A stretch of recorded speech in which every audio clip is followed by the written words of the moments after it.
everyone. Ever wondered what those eureka moments were for some successful professionals? If not, I've got you covered. My name is Mabel Shu, and I am the host of The Spark.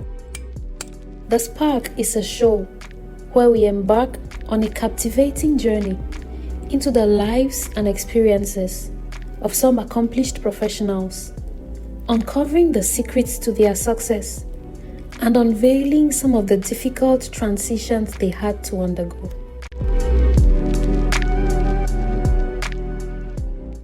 My guest for today is Charles Kojo Vandyck. Charles's profile is very interesting, and I would not like to focus too much on that, so I will just give a summary of his profile. Charles is a dynamic development practitioner and thought leader who is driving transformative change within civil society. He is at the forefront of transforming citizen participation worldwide. Recognized by the Development Studies Association, Charles is also a certified Change the Game Academy Master Trainer and a Learning and Performance Institute trainer. That's what Charles's profile says, but I want to look at Charles as a very thoughtful leader. That's how I consider Charles, a very influential leader.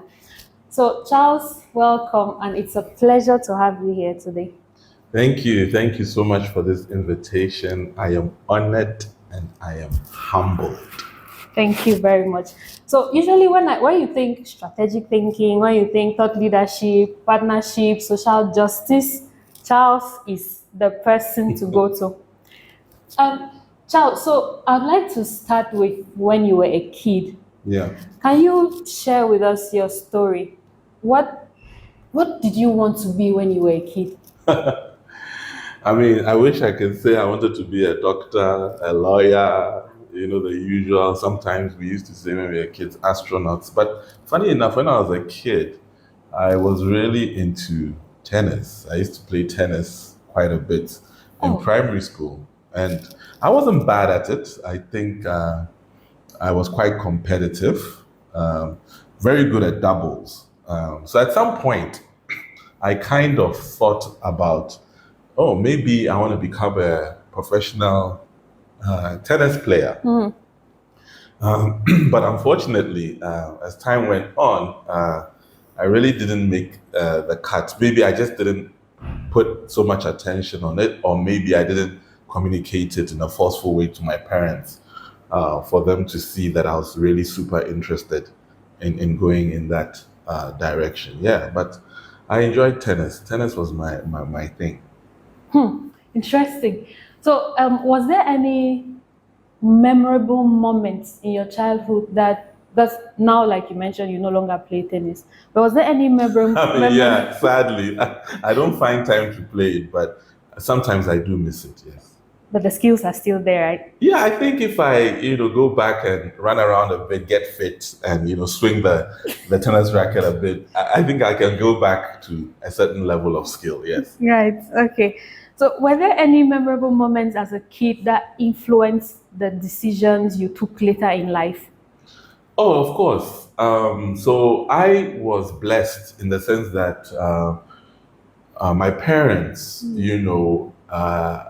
worked in different African countries. So initially, my dad worked in Nigeria. Then he also worked in Botswana.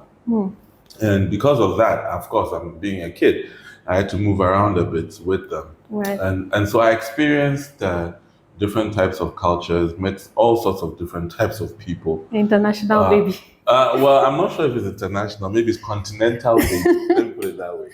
And I had also the opportunity to go to school in Zimbabwe, of course, also grew up a bit in Ghana and came back to Ghana. So I've had an experience about, that represents all the possible intricacies about Africa and Africans and African culture. And that influenced me in terms of my ability to relate to people. Right. I realized that, first of all, naturally, I was a very relational person. Since I was a kid, I think I was a very kind kid. Let me put it that way. Naughty, yes, naughty, and I think stubborn in many ways. I also had my fair share of confidence challenges when I was younger. Really? Yeah. I had confidence issues as a Oh. kid. Trying to belong, and but I mean, I was able to surmount that later. Wow. But I was always relational. I had a way of getting along with different types of people, no matter where you come from, no matter, unfortunately, I don't want to use this word, class or whatever it is. I found a way to engage with people. And I realized quite early on that this may be my strength, even though I didn't understand how I was going to leverage on that. Yeah. But I realized that this gift that God has given me in my ability to relate and connect may be my superpower. Okay, but you went on to pursue a degree in banking and finance. Yeah. So did you realize these strengths before you Yeah. went for the degree or after that? You see, so when I was making the decision to go to school, there were so many considerations. Okay. And I'm talking about higher learning. I'm talking about university. There were so many considerations. I was back in Ghana. I just finished my A levels. And, at that time, you are young. And if you don't have a clarity about where you yourself are going, you get advisors. So I had great advisors. Okay. My dad, my mom, my aunties and uncles, and everybody was making proposals. And at some point, I thought the proposal of going to do a banking and finance degree was the most reasonable at that time. It sounded sensible to me. Okay. There was the opportunity there. At that time, it was a new private university in Ghana, Central University. Right. And I thought, okay, this could be a fresh start, a fresh direction. Maybe this is what I need. So I went in there to do the banking and finance. Okay. I must say, I did not find it boring. It was an interesting course. I met so many interesting people. When a school is starting, it has its headaches, but it also has a way of bringing people together. Yeah. And so I've formed really lifelong friendship bonds. Yeah, you said you're relational. Yeah, at that time. And so I did banking, and I didn't do too badly. I think I got a second class upper. I wasn't too bad in my class. But, when I finished banking, I realized that, no, this is something I can do, but is this something that I want to do for a lifetime? Right. Will I get fulfillment? Will I really thrive in within banking? And I felt no. So I took a detour to another direction. And I think the rest is history. Yeah, because I remember listening to one of your interviews where you said you realized that banking and finance was not your calling because it didn't align with your passion. Yeah. So you managed to transition from the banking and finance sector into civil society. I'm very sure it definitely came with challenges. Oh, yes. But I would like to ask how the journey through identifying your passion, how did you, that aha moment where you're like, oh yes, this is what I want to do. Yeah. How did you get to identify that this is the thing you're passionate about? Yeah, maybe I'll say I had a light bulb moment. I don't know if that makes sense, but something just switched on in my mind. I had a kind of understanding and appreciation of two basic, I think, concepts, but sometimes we overlook it: calling versus career. Right. Right. The question is, which one influences which? My calling, I believe, was something that God had gifted me, and I believe that God has given all of us not just one gift, but several gifts. But it depends on how we activate it and work on it, so that we can actually fulfill our purpose in this world. So I believe that one of my gifts was my ability to relate, but also my ability to facilitate, my ability to transfer knowledge and skills, my ability to bring people together. And when I looked at this skill set, I asked myself, which sector will I thrive in? Oh, You okay. see, Okay. that's what I asked myself. And I realized that no, I think I would want to work in the development sector with communities on issues that affect people's lives on a daily basis. And so that's why I took that detour onto that, I won't say tarred road at that time. It was quite a bumpy road. Yeah. First of all, I didn't want to go in there without having the requisite foundational knowledge. So I said to myself, if I'm going to do graduate studies, I must do something development related. And so I found a course at the Ghana Institute for Management and Public Administration on development management. Yes, and I went and did a master's there. And it helped me because as I was doing my master's, I also volunteered. Yes, so I had opportunities to volunteer in different organizations, both international organizations and local organizations. And that helped me quite significantly. In fact, it was my journey towards another volunteering sort of experience that I actually discovered Waxy. Right. Yes, it was one of the most interesting stories because I was just walking in my neighborhood because I believe start in your area first to look for opportunities. Right. And I went there and I said, look, I want to volunteer. I've done my master's. I just want to learn. I'm not interested in getting an allowance or a job right now, but I just really want to understand this sector. And I left my CV there. And then later on, I got a call from, I believe it was Catherine Adakwa, who recently has moved on because she's retired now. Right. Yeah. She called me and said, Charles, we're organizing a training. We need somebody to rapporteur. That's the first time I heard that word.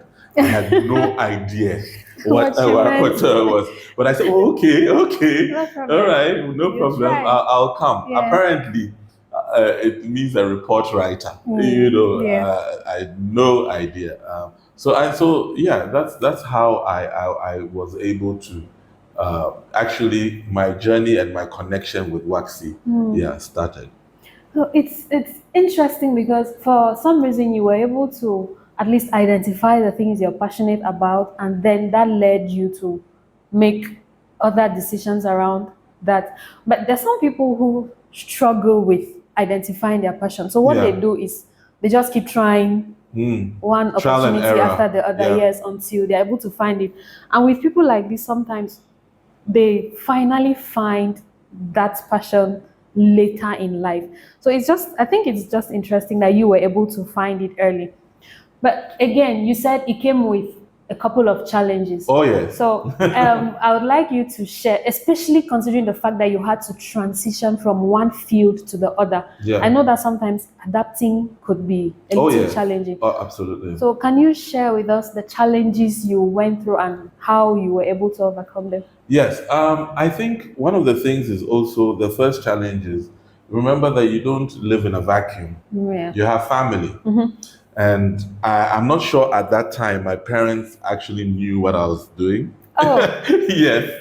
My parents are extremely supportive, but I believe that my dad especially was quite worried that, wait a minute, you've done banking, Yes. right? Yeah. And at that time, the banks were thriving. Yes. You know, those times, I think it was President Kufuor's administration, the financial services sector was expanding. Yeah. Banks were entering into Ghana, non-bank financial institutions, investment organizations. People were setting up. It was like the golden age of finance in Ghana.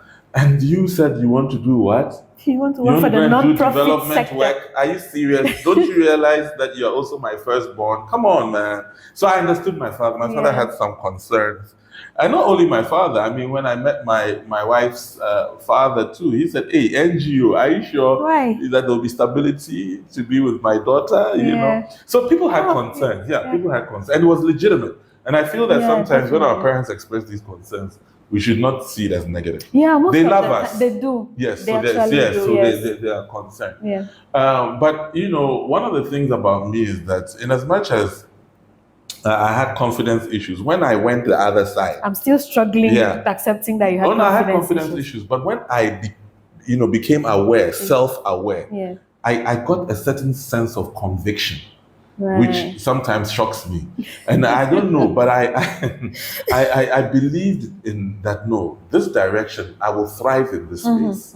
I believe that, no, this is where I'll find a certain level of fulfillment.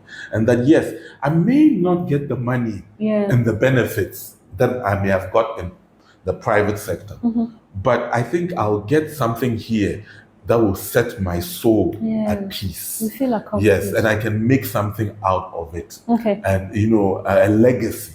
I can leave a certain legacy. Because for me, that was what's important. It's not just about the money, right? But what do you leave behind that people can say you influenced in terms of positive change? So I thought, yes, for me, this is it. And so I had a certain sense of confidence. It was rough in the early days. I mean, I was working, you know, for Waxy. I became the first programs person.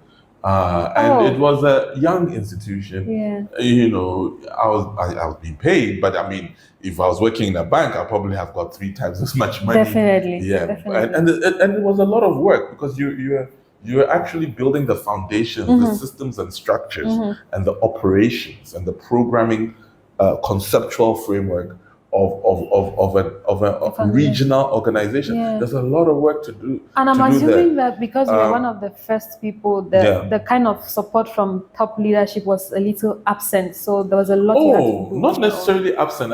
You know, we had an executive director. Her name was Thelma Ekio, God bless her heart, who was always involved. You know, she because she had to be, because she was building it. You know, so she couldn't be an executive director that was disconnected. She was always on the ground, applying, writing concepts, writing proposal. She was the executive director, senior program officer, M&E person. I mean, she was doing basically all those things. And she had more experience than all of us. And so she provided us certain guidance and skills transfer to all of us. And I'm always extremely grateful for the confidence that she had in me, you know. And when I think about it, I always looking for an opportunity, and I haven't seen her, just to give her a hug and tell her, Thelma, thank you. I'm hoping that through this would find her somehow. No, seriously, I haven't seen her in a long time. That Thelma, thank you. You know, because there's some things you can't repay in money or anything, but the investment that she made into our careers and also our calling. It's for me personally, it was very touching. Touching to me. So of course, it was tough. It wasn't easy doing these things. And you know, in a sector that is not necessarily standardized, especially when you're looking at organizations that are indigenous, not international organizations. You're trying to build it in a way that it still has that indigenous flavor, but competitive internationally. You know, it's not an easy thing. But it's been a worthwhile journey, definitely. That's an interesting story. So during this journey, did you have like a mentor, professional mentor to guide you through? Yeah. So there were people that mentored me without knowing they were mentoring me, like Thelma, Kiyo, like Catherine Adakwa. Catherine had like so much experience. I'm not sure she even knew. I'm sure when she hears this, she'll be like, "Oh, I mentored you, Charles. You didn't tell me." Yes, she helped me a lot to understand administration, processes, procedures, policies. I mean, the wealth of knowledge she had, because she had been working, I think she even worked in the UN system, I believe. So those kind of people. There were other people too I met in the sector. There were a couple of people like Dr. Becky Moyo. That time he was at Trust Africa. He was immense in terms of helping me, giving me confidence. Very, very encouraging. Does he know that? He does. Oh, okay. And even the person who used to be his boss, Akwesi Edu, who founded Trust Africa. He was so immense in encouraging and shaping. And you know, these people, they have a way of telling you, no, keep on keeping on. You know, you have something. Work on it. Dr. Olukushi Adebayo. There was one person I always remember so fondly. He died, Chiku Malunga from Malawi, and he's the one who ignited the thought leadership in me and my ability to write think pieces. right? Before then, I was totally petrified to put anything on paper. Yeah, I mean, I was writing poetry and I thought that was my lane. Yeah. But to put in analytical pieces, for me, it was so scary until I met Chiku. And Chiku was a prolific thought leader and writer. So there are so many people, and then even my peers, you know, people who I met in the internship program. Oh my God, the interns, Omolara, Gima Forge, Jim Chick. There are so many, Boris Some. You know, like people who started the internship earlier on had such a huge influence on me too. And that's the thing about the internship program. I have had an opportunity to supervise interns. And sometimes the interns, they'll be, oh my God, Charles, you invested so much in me, you helped me. But they don't know that they actually also helped me. Yes. I learned so much from the interns that has shaped my growth. Not only professionally, but also as a person. Yeah, so it's been an interesting experience. Yeah, I remember this thing you always say, that you develop yourself by making others grow. Yes. So it's now listening to you say these things, I think I understand why you always say that. Okay, and then Charles, what is your most rewarding moment, or what is the one thing you feel you've achieved or accomplished so far? Just wow, I don't know. I really don't think about it in that way. Okay. I usually look at, okay, how have I been able to open doors for people to thrive? I feel like, how have I been able to bring people along? How have I been able to make people overcome the limitations in their minds? I'll leave that to the people that have worked or interacted with me to say it. But that is my thinking. When I see people who have had the pleasure and honor to supervise, thriving, I am touched.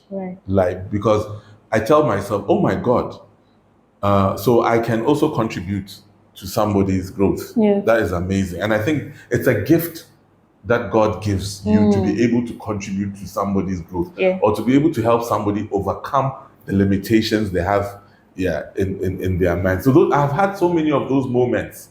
I can't even count, uncountable moments. Recently, I was touched. You know, I think colleagues posted that I had spent 16 years at Waxy, I think on LinkedIn and Facebook. And of course, my first reaction was, oh my God, I've been here for so long. I'm becoming a Waxy Mugabe. Man, I better start exiting quickly, okay? I mean, this is bad. Oh no. Right? And then I saw the comments oh my goodness. Exactly. Oh my goodness. Some of them I paused. I had to control myself because I was becoming a bit emotional. But people are kind. Like for people to say these things about you, it needs to humble you. Yeah, exactly. It gave me a certain sobriety, like, yo, the things you say, the things you do, it affects a lot of people. Yeah, it does. And there's something that I don't think you know. So one of the reasons why I got into the civil society sector was because of you. Really? Oh yes, it was because of you. Remember when I started my internship with Waxy? Yeah. At that time, I was working on the capacity development. Yes, I remember that. Yeah, it's the passion I saw in you and the consistency. So when I was doing the internship, it was to me, it was supposed to be an internship. I was not planning to switch. Oh no, at the time, I think I enjoyed watching the science students move around in their white lab jackets and all of that. I actually enjoyed that until I started working with you. So it's your passion, your dedication, the consistency that made me reconsider. And to be very honest with you, I think that was one of the best decisions I made. I've seen the transformation I've had to go through. I'm not there yet, but it's a journey, and I believe that every day. I haven't led you astray. No. I don't think you will. It's been amazing. Thank God. It's been amazing. That's even one of the reasons why I decided to have this conversation with you so that you can share your story and probably also get to influence some people who are struggling. Because at the time I was struggling with a decision on what is it I'm passionate about. Yeah. Remember I asked you that question? Yeah, it's a constant internal battle. Yes. Yeah. I was struggling with that. But I think now I'm in a better position, and that's thanks to you. I'm sure you see, like the mentorship you said you received, sometimes not very deliberate. Yes. I think this was one of the things you did for me without even knowing. No, And I'm surprised. I know. So I also want to use this as an opportunity to say thank you very much. And I'm hoping that you would also You're be far able too to. kind. Oh, come on. I'm being honest with you. Okay. Okay, so my last question now would be on, not a question, but what would you like to say to, I'm going to share this into 3 groups of people. Yeah. There are those who are probably still in the university, Yes. who would be beginning their career soon. Yeah. There are those who just started their career journey, and there are those who have started but for some reason are still struggling to find that thing that they love, or they want to move to some other thing because they've identified and they think that moving would be better. Yeah. So what advice would you give to? So for those in the university, you are at a golden time in your life. You know, right. The world, like they say, is your oyster. And sometimes it could even be your tilapia. You understand? So at that time, I'll say that the mindset is key. Yeah, right. Have a half full mindset and not a half empty mindset. So you work on your mindset from deficit to asset. That is the time that you need to focus on what I call self-introspection. Who am I?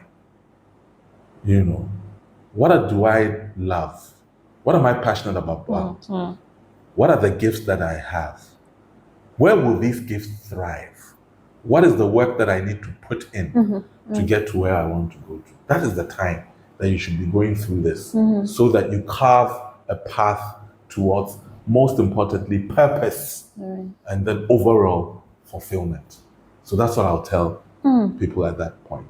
For those who are already in the sector, right? Yeah. Or they are about to begin in that sector, it's also about, that's the time where you should ask yourself, what legacy do you want to leave? You know, and the legacy question is about vision.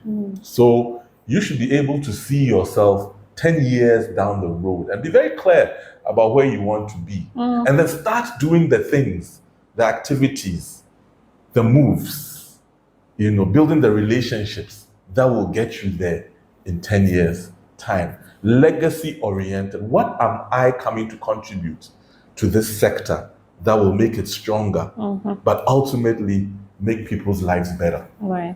That is what you should be focusing on, the legacy.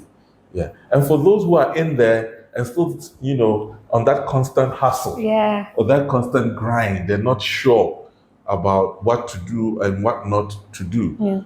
I think one of the dangers of people like that, or some of us who are in this space, is that we don't pause and reflect.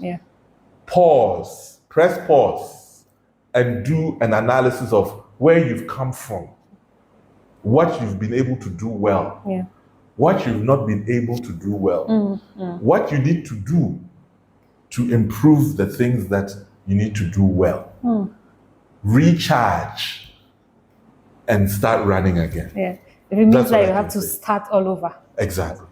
Exactly. But pause and reflect. Right. Pausing and reflection should be a part of the way you manage yourself. And one of the things for people like that who are in this system is remember that ultimately people will not do what you say. People will do what you do. So exemplary leadership should be something that drives you. I think I came to the right place. Thank you very much, Charles. So the 3 things that I will be taking away now are, the first one is you should have a half full mindset, because most of us focus on the half empty. So have a half full mindset and then start building those relationships. You don't have to wait until you get there before you say, okay, I will do this, I will do this. No, start building those relationships now. And it is very necessary to always pause and reflect.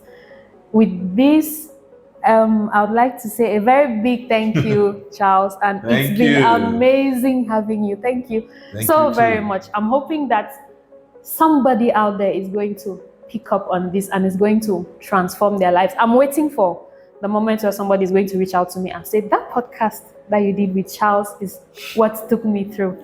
Thank you very much, Charles. Thank you. It's my pleasure.